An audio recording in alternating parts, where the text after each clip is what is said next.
बिस्मिल्लाहिर्रहमानिर्रहीम। अस्सलाम वालेकुम स्टूडेंट्स। आज हम चैप्टर नंबर 16 का 14th टॉपिक करेंगे, that is electromagnetic waves. Students, electromagnetic waves की डेफिनेशन जो है आप फर्स्ट ईयर में पढ़ चुके हैं कि the waves which require no medium for their transmission and rapidly propagate through vacuum are known as electromagnetic waves. यानी इलेक्ट्रोमैग्नेटिक वेव्स ऐसी टाइप की वेव्स है जिनकी प्रोपेगेशन के लिए, जिनके गुजरने के लिए किसी मीडियम की ज़रूरत नहीं होती। इसके अलावा जो दूसरी टाइप की वेव्स आपने पढ़ी थी मैकेनिकल वेव्स, उन वेव्स को पास करने के लिए या गुजरने के लिए किसी मीडियम की ज़रूरत होती है, जैसे कि ट्रांसवर्स वेव्स थी, लॉन्गिट्यूडनल वेव्स थी। उनमें से जो लॉन्गिट्यूडनल वेव्स थी उसमें साउंड वेव्स की एग्जांपल ले लें आप। साउंड वेव को गुजरने के लिए मीडियम की ज़रूरत होती है और वैक्यूम में से पास आउट नहीं होती। तो जो इलेक्ट्रोमैग्नेटिक वेव्स हैं ये ऐसी टाइप की वेव्स हैं जिनको गुजरने के लिए मीडियम की ज़रूरत नहीं होती। अब इस लेक्चर के अंदर हमने ये स्टडी करना है कि इलेक्ट्रोमैग्नेटिक वेव्स की जो है नेचर कैसी होती है, ये किस तरह से प्रोड्यूस होती हैं। तो 1864 में एक ब्रिटिश फिजिस्ट जो था जेम्स क्लार्क मैक्सवेल, उसने एक सेट ऑफ इक्वेशन जो था वो बनाया। उस सेट ऑफ इक्वेशन से उसने एक्सप्लेन किया कि जिस तरह हमने पढ़ा Faraday's law of electromagnetic induction में कि अगर मैग्नेटिक फ्लक्स चेंज हो तो ईएमएफ प्रोड्यूस होती है, यानी कि चेंज ऑफ मैग्नेटिक फ्लक्स जो है वो इलेक्ट्रिक फील्ड प्रोड्यूस करवा सकता है। इसी तरह मैक्सवेल ने एक इक्वेशन बनाई जो ये प्रूव कर रही थी कि अगर इलेक्ट्रिक फ्लक्स चेंज हो तो मैग्नेटिक फील्ड जो है वो प्रोड्यूस हो सकती है। तो इसका मतलब है अगर कोई एक ऐसा रीजन हो जिसके अंदर मैग्नेटिक फ्लक्स चेंज हो रहा है कंटिन्यूसली, तो उस रीजन में मैग्नेटिक फ्लक्स के चेंज होने की वजह से चेंजिंग इलेक्ट्रिक फ्लक्स पैदा होगा और वो चेंजिंग इलेक्ट्रिक फ्लक्स जो है मैग्नेटिक फ्लक्स या मैग्नेटिक फील्ड प्रोड्यूस करेगा। फिर वो मैग्नेटिक फील्ड जो है वो भी डेफिनेटली चेंज होता जाएगा, वो इलेक्ट्रिक फील्ड। इस तरह ये दोनों फील्ड जो हैं एक दूसरे को रिप्रोड्यूस करती जाएंगी और इसी तरह वैक्यूम में प्रोपेगेट करती जाएंगी। तो according to these equations a changing magnetic flux creates an electric field and a changing electric flux creates a magnetic field. Consider a region of space in which a change of magnetic flux is taking place.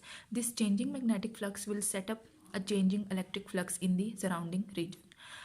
अब ये वही सारी story लिखी हुई है कि जो magnetic flux का चेंज है वो इलेक्ट्रिक फ्लक्स प्रोड्यूस करवाएगा, इलेक्ट्रिक फ्लक्स के चेंज से मैग्नेटिक फ्लक्स प्रोड्यूस होगा और यही प्रोसेस जो है वो कंटिन्यू रहेगा। The creation of electric field in the region C D will cause a change of electric flux through it. अब स्टूडेंट्स एक और जो है कॉन्सेप्ट आप जानते हैं कि जब भी कोई इलेक्ट्रिक चार्ज रेस्ट पे पड़ा होगा तो वो फोर्स प्रोड्यूस करेगा, और जब भी कोई चार्ज मूव करना शुरू करेगा तो वो मूव करते हुए, जब भी कोई चार्ज मूव करता है दैट मीन्स कि यहाँ पे करंट एग्जिस्ट कर रहा है, क्योंकि चार्जेस की मोशन से ही करंट बनता है।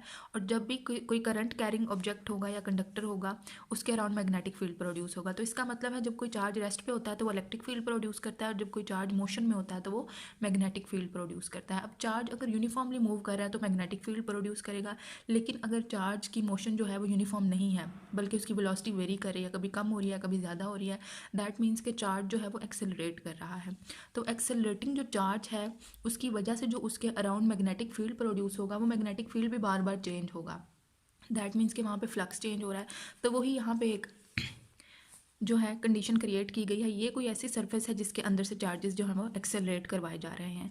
उन एक्सेलरेटिंग चार्जेस की वजह से इस सरफेस के अराउंड ये जो सरफेस सी डी है, इस सरफेस के अंदर जो है मैग्नेटिक फ्लक्स चेंज होगा। उस चेंज ऑफ मैग्नेटिक फ्लक्स की वजह से इसके अराउंड जो है इलेक्ट्रिक फील्ड प्रोड्यूस होगी, और due to change in magnetic flux जो इलेक्ट्रिक फील्ड प्रोड्यूस होगी उसका भी इलेक्ट्रिक फ्लक्स जो है वो चेंज होता जाएगा। फिर इसी तरह से इन दोनों चीज़ों के बार बार चेंज होने से एक दूसरे को ये रिप्रोड्यूस करती जाएंगी। तो यहाँ से वंस अगेन पढ़ लेते हैं। The creation of electric field in the region C D will cause a change of electric flux through it. As a result a magnetic field would be set up in the space surrounding C D and so on. So each field generates the other and whole package of electric and magnetic fields will move in the direction of propagation through space. Such moving electric and magnetic fields are known as electromagnetic waves. अब ये जो electric और magnetic fields एक दूसरे को generate कर रही हैं, एक दूसरे के साथ साथ पैदा होती जा रही हैं, ये जो हैं ये स्पेस के अंदर मूव करती जाएंगी, एक दूसरे के ऊपर ही प्रोपेगेट करती जाएंगी, और इन फील्ड्स को हम बोलेंगे इलेक्ट्रोमैग्नेटिक वेव्स हैं। यही इलेक्ट्रोमैग्नेटिक वेव्स होती हैं। अब डायरेक्शन की बात कर लें। The direction of propagation of electromagnetic waves and direction of electric and magnetic fields are mutually perpendicular to each other. ये नीचे एक फिगर में दिखाया गया है कि ये एक 3 डायमेंशनल उन्होंने आपको स्पेस बना के दिखाई है। ये आप कंसीडर करें एक्स एक्सिस है, ये वाई एक्सिस है, ये जी एक्सिस। आप जानते हैं ये तीनों एक्सिस एक दूसरे के ऊपर परपेंडिकुलर होते हैं। अब जिसको हमने वाई एक्सिस बोला उसके अलॉन्ग है जी इलेक्ट्रिक फील्ड, और जिसको हमने जी एक्सिस बोला उसके अलॉन्ग है मैग्नेटिक फील्ड। अब आप जानते हैं वाई और जी एक दूसरे के ऊपर परपेंडिकुलर हैं, और इन दोनों के ऊपर एक तीसरा एक्सिस जो परपेंडिकुलर है वो ये वाला एक्सिस है। अब जो इलेक्ट्रिक और मैग्नेटिक फील्ड एक दूसरे से रिप्रोड्यूस होती जा रही हैं वो इस एक्स एक्सिस के अलॉन्ग मूव करती जाएंगी, और ये एक दूसरे के ऊपर परपेंडिकुलर भी होंगी। ये इलेक्ट्रिक फील्ड जा रही है और ये मैग्नेटिक फील्ड जा रही है, ये एक दूसरे के ऊपर परपेंडिकुलर होंगी, म्यूचुअली परपेंडिकुलर हैं एक दूसरे के ऊपर, और ये इन दोनों फील्ड्स के ऊपर परपेंडिकुलरली प्रोपेगेट करती जा रही है। तो इनकी डायरेक्शन क्या होगी, इलेक्ट्रिक और मैग्नेटिक फील्ड के ऊपर परपेंडिकुलर होगी इलेक्ट्रोमैग्नेटिक वेव्स की direction. The electromagnetic waves are periodic waves having wavelength lambda which is given by the relation। अब जो इलेक्ट्रोमैग्नेटिक वेव्स हैं वो पीरियोडिक हैं, यानी कि ये अपनी फ्रीक्वेंसी को या इनका जो टाइम पीरियड है वो कांस्टेंट रहता है। ये पीरियोडिक वेव्स होंगी। पीरियोडिक वेव्स भी आप फर्स्ट ईयर में पढ़ चुके हैं। सो जो पीरियोडिक वेव्स हैं उनकी वेवलेंथ जो है वो इस रिलेशन से गिवन है। आपको वैसे भी पता है v is equal to F lambda होता है। यहाँ पे v क्या होगा, c हम पुट कर देंगे। c होती है स्पीड ऑफ लाइट, और लाइट जो है वो भी एक इलेक्ट्रोमैग्नेटिक वेव है। सो उस relation v is equal to F lambda को आप c is equal to F lambda put कर सकते हैं। तो ये जो है इस रिलेशन से आप निकालेंगे वेवलेंथ ऑफ इलेक्ट्रोमैग्नेटिक वेव्स। तो यहाँ f is the frequency and c is the speed of waves या स्पीड ऑफ लाइट, जिसकी वैल्यू होती है 3 × 10⁸ मीटर्स पर सेकेंड। अच्छा, अब इलेक्ट्रोमैग्नेटिक वेव्स की हमने नेचर पढ़ ली कि इलेक्ट्रोमैग्नेटिक वेव्स जो हैं वो बेसिकली इलेक्ट्रिक और मैग्नेटिक फील्ड्स हैं जो एक दूसरे के ऊपर म्यूचुअली परपेंडिकुलर हैं और स्पेस में प्रोपेगेट करती हैं। अब इन इलेक्ट्रोमैग्नेटिक की कितनी टाइप्स हैं और क्या इसकी क्लासिफिकेशन है। The electromagnetic waves are classified into different types of waves as radio waves, microwaves, infrared rays and visible light on the basis of value of wavelength and frequency. The complete spectrum of electromagnetic waves from the low radio waves to high frequency gamma rays is shown in the figure below. अब ये जो figure है इसके अंदर आपको दिखाया गया है कि इलेक्ट्रोमैग्नेटिक वेव्स का जो स्पेक्ट्रम है पूरे का पूरा, इलेक्ट्रोमैग्नेटिक वेव्स को क्लासिफाई किया गया है फ्रीक्वेंसी और वेवलेंथ की बेस पे। सबसे पहले आती हैं रेडियो वेव्स। रेडियो वेव्स की वेवलेंथ जो होती है बहुत ज़्यादा होती है और इसकी फ्रीक्वेंसी बहुत कम होती है। और रेडियो वेव्स जो है ये ज़्यादातर ये जो है ये ट्रांसमिशन ऑफ सिग्नल के लिए काम आती हैं, जैसे कि रेडियो एंटीना के सिग्नल हो गए, टेलीविज़न की ट्रांसमिशन वगैरह होगी, वो रेडियो वेव्स के थ्रू होती है। सेकंड है जी माइक्रोवेव्स। माइक्रोवेव्स जो है इनकी फ्रीक्वेंसी रेडियो वेव से कम होती है और इनकी फ्रीक्वेंसी जो है रेडियो वेव से ज़्यादा होती है और इनकी वेवलेंथ जो है रेडियो वेव से कम होगी। फ्रीक्वेंसी जो है इस साइड पर डिक्रीज़ हो रही है, वेवलेंथ इस साइड पे इंक्रीज़ हो रही है। तो माइक्रोवेव जो है आपको पता है हमारे माइक्रोवेव ओवन के अंदर जो है खाना गर्म करने के लिए या किसी भी चीज़ को हीटअप करने के लिए माइक्रोवेव्स ही यूज़ होती हैं, तो माइक्रोवेव्स का वहाँ पर यूज़ होता है। नेक्स्ट है जी इंफ्रारेड। अब जो इंफ्रारेड हैं इनकी फ्रिक्वेंसी इन पिछली दो की फ्रिक्वेंसी से क्या होगी, ज़्यादा होगी और इनकी वेवलेंथ कम होगी क्योंकि वेवलेंथ इस साइड पर डिक्रीज़ हो रही है। इंफ्रारेड जो है ये किसी भी सिग्नल प्रोवाइड करने के लिए, जैसे आपके टेलीविज़न का रिमोट जो है, इससे अगर आप इस रिमोट को प्रेस करते हैं किसी भी इसके बटन को तो टीवी को सिग्नल किसके थ्रू जाता है, वहाँ पे एक इंफ्रारेड वेव जो है वो टीवी को जाके मिलती है और वो उसके अकॉर्डिंग वर्किंग करता है। नेक्स्ट है जी विजिबल। विजिबल रीजन वो रीजन है जो हम अपनी आंख से देख सकते हैं। इलेक्ट्रोमैग्नेटिक वेव्स का वो रीजन जो हमें अपनी आंख से नज़र आता है वो होता है विजिबल। नेक्स्ट है जी अल्ट्रा वायलेट। अब जो अल्ट्रा वायलेट हैं आपको पता है अल्ट्रा वायलेट जो रेडिएशन है ये ज़्यादातर यूज़ होती हैं किसी भी किस्म की रडार ट्रांसमिशन के लिए, इस किस्म की ट्रांसमिशंस के लिए जो अल्ट्रा वायलेट रेज यूज़ होती हैं। नेक्स्ट है एक्स रेज। एक्स रेज जो हैं ये ज़्यादातर किसी भी एटॉमिक स्ट्रक्चर को देखने के लिए यूज़ होती हैं। ह्यूमन बॉडी के अंदर का जो स्ट्रक्चर है, किसी की कोई बोन फ्रैक्चर है या इस किस्म का कोई आपने इमेज जब लेना हो तो एक्स रेज जो है वो यूज़ होती हैं क्योंकि इनकी वेवलेंथ बहुत ज़्यादा स्मॉल होती है, उनकी फ्रिक्वेंसी हाई होती है। नेक्स्ट है जी गैमा रेज। गैमा रेज जो हैं किसी भी एटम के न्यूक्लियस के अंदर कुछ चेंजिंग की वजह से जो है ये रिलीज़ होती हैं और गैमा रेज जो हैं इनकी फ्रीक्वेंसी जो है बहुत कम, इनकी फ्रीक्वेंसी बहुत ज़्यादा होती है और इनकी वेवलेंथ जो है ये बहुत ही कम होगी। तो ये था इलेक्ट्रोमैग्नेटिक वेव्स का स्पेक्ट्रम, जिसकी कुछ मैंने आपको थोड़ी सी अंडरस्टैंडिंग देने की कोशिश की है कि ये वेव्स कहाँ कहाँ पर यूज़ होती हैं। और आपने ये याद रखना है कि इस साइड पर जो है फ्रीक्वेंसी वो डिक्रीज़ हो रही है और फ्रीक्वेंसी इस साइड पे इंक्रीज़ हो रही है और वेवलेंथ जो है वो डिक्रीज़ हो रही है इस साइड पे। सबसे पहले आएंगी रेडियो वेव्स, फिर माइक्रोवेव्स, फिर इंफ्रारेड, फिर visible, then X rays and then visible के बाद ultra violet, then X rays and then gamma rays. Chapter number 16 की जो है थ्योरी हो चुकी है कंप्लीट। अब हम करेंगे चैप्टर 16 की सॉल्व एग्जांपल्स। चैप्टर 16 की जो एग्जांपल्स इंक्लूड हैं सिलेबस में वो ऑलमोस्ट सारी एग्जांपल्स ही इंक्लूड हैं। फर्स्ट एग्जांपल पढ़ते हैं। An AC volt meter reads 250 volt, what is its peak value and instantaneous value if the frequency of alternating voltage is 50 hertz. आपको एक वोल्ट मीटर की रीडिंग दी गई है 250 वोल्ट्स। ये वोल्ट मीटर जो है वोल्टेज की रीडिंग लेता है और साथ में फ्रीक्वेंसी दी गई है। आपने क्या कैलकुलेट करना है, आपने वोल्टेज की पीक और इंस्टेंटेनियस वैल्यू जो है वो कैलकुलेट करनी है। फर्स्ट ऑफ ऑल तो आपको ये पता होना चाहिए, अगर एक वोल्ट मीटर ने ये रीडिंग दी है तो ये वोल्टेज की रूट मीन स्क्वायर वैल्यू है। तो वोल्टेज की रूट मीन स्क्वायर वैल्यू होगी 250 वोल्ट्स और फ्रिक्वेंसी 50 हर्ट्ज़। अब आपको पता है वी रूट मीन स्क्वायर का जो V0 यानी पीक वोल्टेज के साथ रिलेशन है वो इस तरह से है, V0 ओवर्स √2। यहाँ से आपने V0 निकालना है, V0 इधर रहने दें, √2 उधर मल्टीप्लाई कर दें। ये बुक पे थोड़ी सी मिस्टेक हुई हुई है, √ सिर्फ 2 के ऊपर है, वी रूट मीन स्क्वायर के ऊपर √ नहीं है।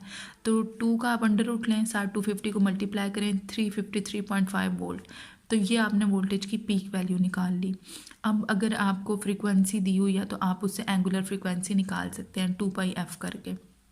यहाँ से आप एंगुलर फ्रीक्वेंसी निकालें, देन आप इंस्टेंटेनियस वोल्टेज की वैल्यू कैलकुलेट कर सकते हैं जो कि होगी V = V0 sin ωt। यहाँ पे V0 की जगह पीक वैल्यू पुट करें वोल्टेज की, ओमेगा की जो वैल्यू आपने यहाँ पे कैलकुलेट की है यहाँ से ओमेगा की वो वैल्यू पुट करें और t को एज इट इज़ रहने दें। ये क्या हो जाएगा, वोल्टेज की इंस्टेंटेनियस वैल्यू। जो सेकंड प्रॉब्लम सॉल्व एग्जांपल है आपके पास वो है 100 microfarad capacitor is connected to an alternating voltage of 24 volt and frequency 50 hertz. Calculate number A, आपने क्या कैलकुलेट करना है, the reactance of the capacitor and second the current in the circuit. अब आपके पास लगा हुआ जी एक कैपेसिटर और एक वोल्टेज सोर्स है और उस वोल्टेज सोर्स की फ्रीक्वेंसी भी आपको दे दी गई है। आपने कैपेसिटर की कैपेसिटिव रिएक्टेंस निकालनी है जिसका फॉर्मूला होता है Xc = 1/2πfc। अब सारी चीज़ें आपको गिवन है, 1/2π की वैल्यू आप जानते हैं, फ्रीक्वेंसी आपको दी गई है और कैपेसिटर की कैपेसिटेंस भी आपको दे दी गई है। सारी वैल्यूज़ को यहाँ पे आप पुट करें, इसको सॉल्व करें तो कैपेसिटिव रिएक्टेंस आ गई आपके पास 31.8 ओहम। देन आपने कैलकुलेट करना है सर्किट के अंदर करंट। तो करंट जो होता है ये वोल्टेज ओवर रेजिस्टेंस के इक्वल होता है और यहाँ सर्किट के अंदर रेजिस्टेंस क्या है, कैपेसिटिव रिएक्टेंस। तो जब आपने करंट निकालना है उसके लिए ऊपर वोल्टेज की वैल्यू आएगी, नीचे आ जाएगी कैपेसिटिव रिएक्टेंस। वोल्टेज 24 वोल्ट दिया हुआ है, कैपेसिटिव रिएक्टेंस आप पिछले स्टेप में कैलकुलेट कर चुके हैं। जब आप यहाँ पे पुट करेंगे ये दोनों वैल्यूज़ तो आपके पास करंट की वैल्यू आ गई 0.75 एम्पेयर्स। नेक्स्ट है जी problem example number 3। when 10 volts are applied to an AC circuit, the current flowing in it is 100 milliampere. Find its impedance। यानी कि आपको 10 वोल्ट दिए गए हैं और आपको करंट की वैल्यू भी दे दी गई है, VRMS भी दे दी गई और IRMS भी दे दी गई। आपने सर्किट के अंदर जो इम्पीडेंस है वो फाइंड करनी है। इम्पीडेंस जो है बेसिकली रेजिस्टेंस ही होती है। रेजिस्टेंस किसके इक्वल होती है, वोल्टेज ओवर करंट के। तो इम्पीडेंस कैलकुलेट करने के लिए आप लिखेंगे Z Z = V root mean square over I root mean square. V root mean square 10 volt दिया हुआ है और करंट जो है आपको 100 मिली एम्पेयर दी गई है। तो 100 मिली 10⁻³ वो वैल्यू आप पुट करें, इसको कैलकुलेट करें अपने कैलकुलेटर पे, आपके पास इम्पीडेंस की वैल्यू आ जाएगी 100 ओहम। एग्जाम्पल नंबर 3 भी हो गई सॉल्व। एग्जाम्पल नंबर 4 भी बहुत छोटी सी है। एग्जाम्पल नंबर 4 है जी at what frequency will an inductor of 1 henry have a reactance of 500 ohm. अच्छा जी, आपको इंडक्टर की इंडक्टेंस दे दी गई 1 हेनरी, इंडक्टिव रिएक्टेंस जो है वो भी आपको दे दी गई है XL = 500 ohm. At what frequency, आपने फाइंड आउट करनी है फ्रीक्वेंसी। स्टूडेंट्स आपको पता है जी फ्रीक्वेंसी होती है, जो इंडक्टिव रिएक्टेंस है XL वो होती है ω/L और ω 2πf और साथ में L लगा दिया। तो यहाँ से 2πfL किसके इक्वल है, XL के। यहाँ से अगर आपने फ्रीक्वेंसी निकालनी हो तो बाकी सारी टर्म्स को XL के नीचे ले जाएं। यहाँ मैंने ये स्टेप खुद लिख दिया है कि फ्रीक्वेंसी इक्वल होगी XL / 2πL के। तो अब आपको XL इंडक्टिव रिएक्टेंस दे दी गई है 500 ओहम, 2π की वैल्यू 3.14 और जो है आपको इंडक्टर की इंडक्टेंस भी दे दी गई है L 1 हेनरी। सारी वैल्यूज़ जब आपने पुट की तो फ्रीक्वेंसी की वैल्यू आ जाएगी आपके पास 80 हर्ट्ज़। तो 80 हर्ट्ज़ के ऊपर जाके जो 1 हेनरी का इंडक्टर है उसकी रिएक्टेंस कितनी होगी, 500 ओहम। ये थी एग्जाम्पल नंबर 4 जो हो गई सॉल्व। एग्जाम्पल नंबर 5 पे आए। An iron core coil of 2 Henry and 50 ohm is placed in series with a resistance of 450 ohm. An AC supply of 100 volt 50 hertz is connected across the circuit.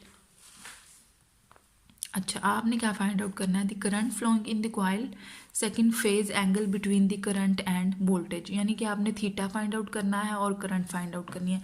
आपको given क्या है students? आपको coil की inductance दे दी गई है और साथ में रेजिस्टेंस भी दे दी गई। फिर दो रेजिस्टेंस सीरीज़ में लगी हुई हैं, एक 450 की है, दूसरी 50 ओहम की है। आपको पता है सीरीज़ में जब रेजिस्टेंसेस लगी हों मोर देन वन, तो उनको उनकी जो रिजल्टेंट रेजिस्टेंस है वो किस तरह कैलकुलेट करते हैं? दोनों रेजिस्टेंसेस को ऐड करते हैं। 50 के अंदर 450 ऐड किया तो आपके पास टोटल रेजिस्टेंस हो जानी है इसके अंदर 500 ओहम। अच्छा जी, एसी सप्लाई 100 वोल्ट की दी गई और फ्रीक्वेंसी 50 हर्ट्ज़। चलें इसको सॉल्व करते हैं। रेजिस्टेंस जो है मैंने आपको बताया कि अगर सीरीज़ में लगी हुई है तो दोनों को ऐड करते हैं, 500 ओहम हो गई। इंडक्टेंस आपको 2 हेनरी दे दी गई। Supply voltage 100 volt, frequency 50 hertz. Calculate क्या करना है आपने? करंट कैलकुलेट करनी है और थीटा यानी फेज़ आपने कैलकुलेट करना है। अब करंट कैलकुलेट करने के लिए आपके पास रेजिस्टेंस की और वोल्टेज की वैल्यू होनी चाहिए। यहाँ पे वोल्टेज तो आपको दे दिया गया है, लेकिन रेजिस्टेंस इस सर्किट के अंदर चूँकि एक रेजिस्टर लगा हुआ है और एक इंडक्टर, तो इन दोनों की रेजिस्टेंस मिला के बनेगी इम्पीडेंस। तो वो इम्पीडेंस पहले आप कैलकुलेट करेंगे। तो impedance Z is equal to R² plus omega L का स्क्वायर। ये आपको फार्मूला पता है कि जब सर्किट में ये दो कंपोनेंट्स यानी इंडक्टर और रेजिस्टर लगे होंगे तो इम्पीडेंस कैसे कैलकुलेट करनी है। वो फार्मूला डायरेक्ट यूज़ करते हुए रेजिस्टेंस की वैल्यू 500 ओम थी, इसका स्क्वायर किया प्लस ओमेगा एल। ओमेगा जो है जी वो 2 पाई एफ के इक्वल होता है और एल की वैल्यू आपको दे दी गई। सेपरेटली आप यहाँ पे एक्स एल कैलकुलेट करेंगे 2 पाई एफ एल का फॉर्मूला यूज़ करके 628 ओहम आई। तो यहाँ अब आप यहाँ पे इसकी वैल्यू यूज़ कर सकते हैं 628 ओहम। इसका स्क्वायर करें, दोनों के स्क्वायर्स को ओपन करें, इनको ऐड करें, इनका अंडर रूट लें, तो आपके पास इम्पीडेंस की वैल्यू आ गई 803 ओहम। ठीक हो गया। अब जी आपने कैलकुलेट करनी थी फर्स्ट स्टेप में करंट। अब इम्पीडेंस निकाल ली, वोल्टेज आपको दिया हुआ है, करंट निकालें। IRMS is equal to VRMS over Z। Voltage की 100 वोल्ट और इम्पीडेंस की 803 ओहम पुट की, तो आपके पास करंट की वैल्यू आ गई 12.45 मिली एम्पेयर। ठीक हो गया जी, यहाँ तक करंट कैलकुलेट हो गई। सेकंड स्टेप में आपने थीटा कैलकुलेट करना है। अब स्टूडेंट्स जब आपने इंडक्टर पढ़ा था RL सीरीज सर्किट, तो आपको पता है रेजिस्टेंस इस तरह से आई थी और इंडक्टिव रिएक्टेंस इस तरह से आई थी। यहाँ पे जी अगर इन दो के बीच में ये थीटा बन रहा है आपके पास, तो टैन थीटा किसके इक्वल होगा?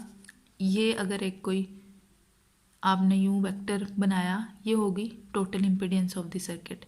तो यहाँ पे जो इस डायग्राम के अंदर जो है टैन थीटा वो किसके बराबर होगा? ये Y axis over X axis. तो ये लाइन चूँकि इसी लाइन के पैरेलल है तो ये एक्सएल है, इसको भी एक्सएल का नाम दिया है। तो वाई एक्सिस की वैल्यू एक्सएल हो गई, एक्स एक्सिस की वैल्यू है जी आर। तो इस पिक्चर के अंदर tan theta is equal to XL over R. अब आप टैन थीटा एक्सएल की जगह आपने यहाँ पुट कर दिया omega L over R. Omega की वैल्यू जो है या एक्सएल की वैल्यू आपने पहले से ही कैलकुलेट की हुई है। ऊपर वाई एक्सिस पे या एक्सएल की वैल्यू में 628 पुट करें, नीचे आर की वैल्यू में 500 ओहम, इन दोनों को डिवाइड करें, जो भी आंसर आएगा उसका टैन इनवर्स लें और आपके पास जो थीटा या फेज डिफरेंस है वो आ जाएगा 51.5 डिग्रीज। नेक्स्ट प्रॉब्लम जी जो है वो भी इसी से तकरीबन रिलेटेड है। A circuit consist of a capacitor of 2 microfarad and a resistance of 1000 ohm connected in series. An alternating voltage of 12 volt and frequency 50 hertz is applied. Find one। आपने क्या फाइंड करना है जी? करंट। वो ही बिल्कुल उसी तरह current voltage को आपने इम्पीडेंस पे डिवाइड करना है। पहले आपको इम्पीडेंस निकालना पड़ेगी। सेकंड स्टेप में आपने एवरेज पावर सप्लाइड यानी P निकालनी है आपने। अच्छा जी, रेजिस्टेंस आपको 1000 ओहम दे दी गई, कैपेसिटेंस भी दे दी गई, फ्रीक्वेंसी भी दे दी गई। यहाँ से आप XC फाइंड आउट करेंगे क्योंकि इम्पीडेंस निकालने के लिए XC का होना ज़रूरी है। तो XC is equal to 1/2 pi FC हो गया। 1/2πfc, यानी ये सारी वैल्यूज़ आपने पुट कर दी, तो आपके पास जो आंसर आया है वो आपके पास आया है 1592 ओहम। ये किसकी वैल्यू आ गई आपके पास? कैपेसिटिव रिएक्टेंस की। अब इम्पीडेंस निकालने के लिए रेजिस्टेंस का स्क्वायर प्लस कैपेसिटिव रिएक्टेंस का स्क्वायर। रेजिस्टेंस थी आपके पास 1000 ओहम, 1000 का स्क्वायर करेंगे, यहाँ 1592 कैपेसिटिव रिएक्टेंस डाल के उसका स्क्वायर करेंगे, दोनों को ऐड करेंगे, अंडर रूट लेंगे, तो आपके पास इम्पीडेंस की वैल्यू आ गई 1880 ओहम। देन आपने करंट निकालनी है। करंट है जी आई रूट मीन स्क्वायर। करंट होती है वोल्टेज ओवर रेजिस्टेंस। रेजिस्टेंस यहाँ पे क्या है जी? एसी सर्किट है तो इम्पीडेंस होगी। वोल्टेज की वैल्यू 12 वोल्ट दी गई है और इम्पीडेंस की वैल्यू आपको दे दी गई है, आपने बल्कि खुद कैलकुलेट की है 1880। वो वैल्यू आप पुट करें तो यहाँ से आप 6.4 मिली एम्पेयर करंट निकाल लेंगे। देन आपने जी पावर निकालनी है। पावर के लिए एक तो वोल्टेज का होना ज़रूरी है, करंट का और थीटा का होना ज़रूरी है। थीटा आपको इस प्रॉब्लम में गिवन नहीं है, तो थीटा आप निकालेंगे बिल्कुल उसी तरह से जैसे आपने प्रीवियस प्रॉब्लम में किया। फेज डिफरेंस निकालने के लिए थीटा जी tan इनवर्स ऊपर y कंपोनेंट, उस केस में XL था, इस केस में XC होगा, नीचे रेजिस्टेंस। XL की वैल्यू भी कैलकुलेटेड है, R आपको गिवन है, दोनों को डिवाइड करें, tan इनवर्स लें, यहाँ से आपने थीटा निकाल लिया। अब एवरेज पावर का ये फॉर्मूला है VI cos ऑफ थीटा। अच्छा जी, V की वैल्यू 12 वोल्ट, करंट की वैल्यू आपने निकाल ली 6.4 मिली एम्पेयर, थीटा की वैल्यू आपने निकाल ली। सब की वैल्यूज़ पुट करें, इसको कैलकुलेट करें तो आपके पास जो एवरेज पावर आएगी, एवरेज पावर आपके पास आएगी जी 0.04 वाट। पावर भी निकल आई, ये प्रॉब्लम भी कंप्लीट हो गया। नेक्स्ट जो है नंबर 6 एग्जांपल है, find the capacitance required to construct a resonance circuit of the frequency 1000 kilohertz with an inductor of 5 millihenry. यानी कि एक इंडक्टर दिया गया है आपको, फ्रीक्वेंसी दे दी गई और आपने क्या निकालना है? कैपेसिटेंस निकालनी है सर्किट की, कि एक रेजोनेंस सर्किट किस तरह बनाया जाए, कि उसकी कितनी कैपेसिटेंस होनी चाहिए कि इतने का इंडक्टर और इतनी फ्रीक्वेंसी के ऊपर वो रेजोनेंस दे। तो इंडक्टेंस की वैल्यू है जी 5 मिली हेनरी, कैपेसिटेंस निकालनी है। रेजोनेंस फ्रीक्वेंसी आपको पता है for is equal to 1/2π √LC होगा। फ्रीक्वेंसी आपको गिवन है, 2π कांस्टेंट है, L आपको गिवन है, C आपने निकालना है। दोनों साइड पे इक्वेशन का स्क्वायर करेंगे आप। जब स्क्वायर कर लिया तो इक्वेशन इस फॉर्म में आ जाएगी। स्क्वायर किया आपने दोनों साइडों पे और C को आपने उठा के उधर ले जाना है, फ्रीक्वेंसी को इधर ले आएंगे। फ्रीक्वेंसी के चूँकि स्क्वायर हो चुका है तो FR हो जाएगा 1/, ये भी अंडर रूट के बगैर है तो ये 4 बन जाएगा, ये पाई स्क्वायर बन जाएगा। उधर से फ्रीक्वेंसी आ गई और ये अंडर रूट में था L, इसका स्क्वायर किया तो इसका अंडर रूट ख़त्म हो गया, खाली रह गया L। अब आप इस फार्मूला से C कैलकुलेट कर सकते हैं। 1/4π 3.14 का स्क्वायर करें, मल्टीप्लाई बाय फ्रीक्वेंसी का स्क्वायर लें, फ्रीक्वेंसी की वैल्यू पुट करके उसका स्क्वायर लें, फिर मल्टीप्लाई करें, उसके साथ आप इंडक्टेंस की वैल्यू पुट करते हैं। इस सारी वैल्यूज़ को जब आपने पुट किया और इसको कैलकुलेट किया तो आपके पास कैपेसिटर की कैपेसिटेंस आई 5.09 पिको फैरेड। तो इतने का अगर आप कैपेसिटर लगाएंगे, इतने का इंडक्टर लगाएंगे तो इस फ्रीक्वेंसी के ऊपर ये जो सर्किट है ये रेजोनेंस दे देगा। तो ये थे आपकी solved examples of chapter number 16।